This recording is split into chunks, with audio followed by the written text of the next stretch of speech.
Hi all. आज अपने इस वीडियो में मैं बताने जा रही हूँ डिसोसिएटिव आइडेंटिटी डिसऑर्डर, जिसे हम शॉर्ट में DID भी कहते हैं। DID एक मेंटल एंड पर्सनालिटी डिसऑर्डर है। इसमें एक इंसान की दो या उससे ज़्यादा पर्सनालिटी होती है, या उसके अंदर हम कह सकते हैं कि किसी इंसान में दो से ज़्यादा पर्सनालिटी डेवलप जब होती है तो उसे डिसोसिएटिव आइडेंटिटी डिसऑर्डर कहा जाता है। इससे होने वाली प्रॉब्लम को डिसोसिएशन कहा जाता है, जिसका मतलब है अपने कॉन्शियसनेस, बिलीफ या मेमोरी को खुद से अलग कर देना या डिसोशिएट कर देना। आप सबने अक्सर एक पर्सनालिटी के अंदर कई लोगों के रहने के बारे में सुना होगा। स्पेशली इंडिया में इसे भूत प्रेत मान लेते हैं और तंत्र मंत्र से उसे ठीक करने की कोशिश करते हैं, बट एक्चुअल में ये सिर्फ मेंटल डिसऑर्डर की वजह से होता है। इसी का नाम डिसोसिएटिव आइडेंटिटी डिसऑर्डर है, जिसको पहले मल्टीपल पर्सनालिटी डिसऑर्डर के नाम से भी हम जानते थे। आइए जानते हैं DID क्यों होता है। बहुत सारे रिसर्च से पता चला है कि इसका जो मेन रीज़न है वो ट्रॉमा होता है। ट्रॉमा मीन्स उस इंसान को पास्ट में कोई भी फिजिकल या मेंटल शॉक लगा हो, और मोस्टली सिचुएशन में ऐसा चाइल्डहुड के दौरान होता है कि बचपन में उसके साथ कोई ऐसी घटना घटी हो जिसकी वजह से उसे एक शॉक लगा हो और उस शॉक को उस पर्सनैलिटी से बाहर नहीं आने दिया गया हो। ट्रॉमा की वजह से, जैसे कि कोई सेक्सुअल अब्यूज़ बचपन में हुआ हो, या फिर कोई इमोशनल प्रॉब्लम, या फिर बुलिंग, ये सारे रीजंस भी DID के हो सकते हैं। DID के जो सिम्टम्स होते हैं किसी पर्सन में, वो आप इस तरीके से पहचान सकते हैं कि किसी का बिहेवियर सडनली चेंज हो जाना या बिहेवियर में चेंजेस हो जाना एक बहुत लॉन्ग टाइम के लिए। नो मेमोरी रिगार्डिंग चाइल्डहुड, जो उसका बचपन है उससे रिलेटेड कोई मेमोरी उसके पास ना होना। हेलुसिनेशन या डिल्यूजन।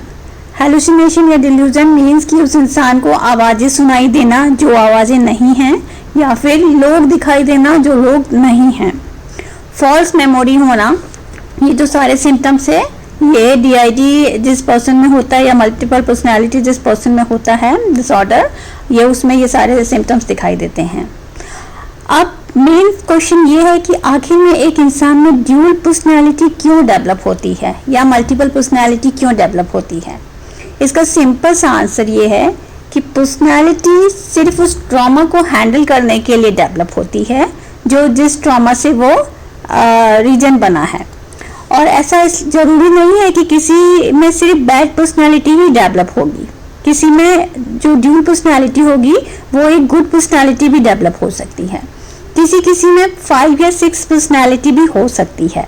तो ये ज़रूरी नहीं है कि किसी में सिर्फ 2 ही पर्सनालिटी आपको दिखाई दे रही है।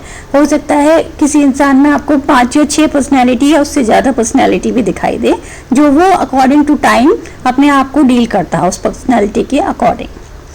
ओके, डिसोसिएटिव आइडेंटिटी डिसऑर्डर वाले इंसान को दूसरी पर्सनालिटी के बारे में ज़्यादा मेमोरी नहीं होती है कि दूसरी उसके अंदर जो दूसरी पर्सनालिटी है उसने क्या किया या क्या नहीं किया, बट उसे एक ब्लर मेमोरी उसके पास होती है कि उस पर्सनालिटी ने क्या किया। मीन्स कुछ ऐसी इमेजेस उसके सामने आ रही होती है, लेकिन उसे पता नहीं होता है कि ये उसने किया है या किसने किया है। हमारे इंडिया में सबसे ज़्यादा DID के जो पेशेंट होते हैं वो विलेज में पाए जाते हैं। आपने अक्सर देखा होगा कि लैक ऑफ एजुकेशन या लैक ऑफ अवेयरनेस की वजह से विलेज में सबसे ज़्यादा जो पेशेंट होते हैं DID के पाए जाते हैं, क्योंकि बहुत से लोग इसे सिर्फ भूत प्रेत और तंत्र मंत्र से ही ठीक करना चाहते हैं, भूत प्रेत समझकर। बहुत से तो आज भी मेंटल हेल्थ सर्विस के बारे में जानते ही नहीं है ऐसे एरियाज़ में, जो अवेयरनेस बहुत ज़्यादा ज़रूरी है। आइए बात करते हैं इसके ट्रीटमेंट की। जहाँ तक इसके ट्रीटमेंट की बात है तो deep psychotherapy, family therapy, relaxation therapy और मेडिटेशन के थ्रू इसका ट्रीटमेंट किया जाता है कि उस पर्सन को उस पर्सनैलिटी से बाहर निकालने के लिए। कई बार सिचुएशन आउट ऑफ कंट्रोल होने की वजह से मेडिकेशन या दवाइयों का भी यूज़ किया जाता है। सबसे ज़्यादा ज़रूरी है DID के बारे में अवेयरनेस पहुँचाना, ताकि लोगों तक सही जानकारी पहुँचे और किसी इंसान को टाइमली ट्रीटमेंट मिल सके। आई होप आपको मेरी यह जानकारी यूज़फुल लगी होगी। Thanks for watching.